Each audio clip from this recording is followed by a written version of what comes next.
ومن الناس من يشتري نفسه ابتغاء مرضات الله والله رؤوف بالعباد আল্লাহ পাক রব্বুল আলামিন আমাদেরকে এই আয়াতের ভিতরে জানিয়ে দিচ্ছেন অপরদিকে মানুষের মধ্যে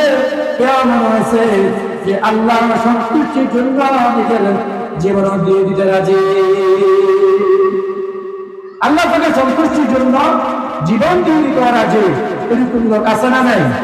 আছে আর আমাদেরকে আল্লাহ পাক সন্তুষ্টির জন্য আল্লাহ পাকের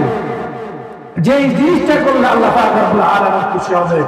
ওই জিনিসটা আমাদেরকে বেশি বেশি করতে হবে কারণ আল্লাহ পাক আমাদেরকে গোলামির জন্য পাঠিয়েছেন তাহলে আমাদেরকে যদি ইবাদত করতে হয় আমাদেরকে আলোচনা শুনতে হবে গোলামি কি জিনিস নামাজ কি জিনিস সকল কিছু বুঝতে হলে আমাদেরকে এই মাহফিলে আসতে হবে তাহলে আল্লাহ পাক রব্বুল আলামিন যে জানিয়ে দিচ্ছেন আল্লাহ পাক রব্বুল আলামিন আমাদেরকে যে বলতেছেন তোমরা বেশি বেশি ইবাদত করো গোলামি করো আল্লাহর সন্তুষ্টির জন্য কারণ অনেকেই নিজেদের জীবন পর্যন্ত দিয়ে দিচ্ছে তার যত রকমের টাকা পয়সা গাড়ি বাড়ি সকল কিছু তাহলে আল্লাহ পাক রব্বুল আলামিনের জন্য কোরবানি করতেছেন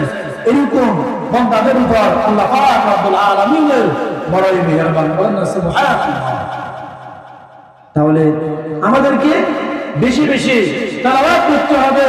বেশি বেশি ইবাদত করতে হবে গোলামি করতে হবে কারণ আল্লাহ পাক রব্বুল আলামিন একমাত্র আমাদেরকে সৃষ্টি করেছেন গোলামির জন্য